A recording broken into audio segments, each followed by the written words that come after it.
Bonjour, I'm Philippe from Épices de Cru. And I'm Esne.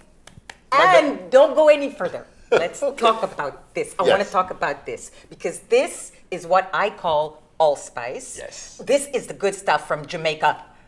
They call it pimento. Yes. What is it? This poor spice has got more names than anything I've ever heard. Yes. It is the most confused spice in the world. You know whose fault it is? I figured it out. It's the Spanish. They started it. They went, they looked at it, they thought it looked like black pepper, so they called it pimiento. Yeah. And basically what it is, it's a spice that has the aroma of 4 different spices. Pepper, nutmeg, clove, and cinnamon. And it does literally have those aromas, as dozens of different aromatics that imitate that. So it has caused all sorts of confusion. Spice traders have, taken it to advantage. Had their way, claimed there was a special blend, and of course everybody calls it a different name, and there's more confusion, the more profit. But it's one spice with 4 aromas, and it's called allspice.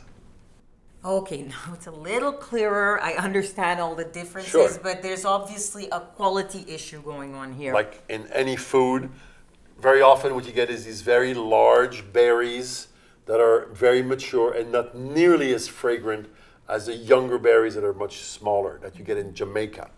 Jamaica has a long tradition of using this spice, mostly in smoking meat. I mean, thousands of years ago, the local Indians rubbed it on the meat and smoked it, and they helped preserve it.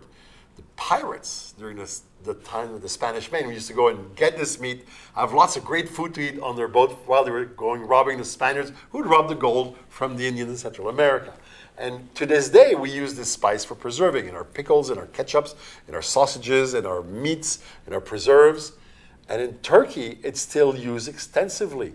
It's used because they love the combination of the cinnamon, pepper, allspice, and nutmeg in one spice.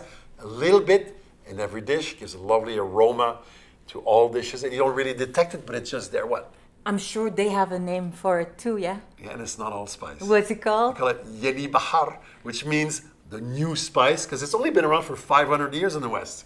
Which means a new word for this poor spice. Yeah. Again. It's never gonna end. Probably not.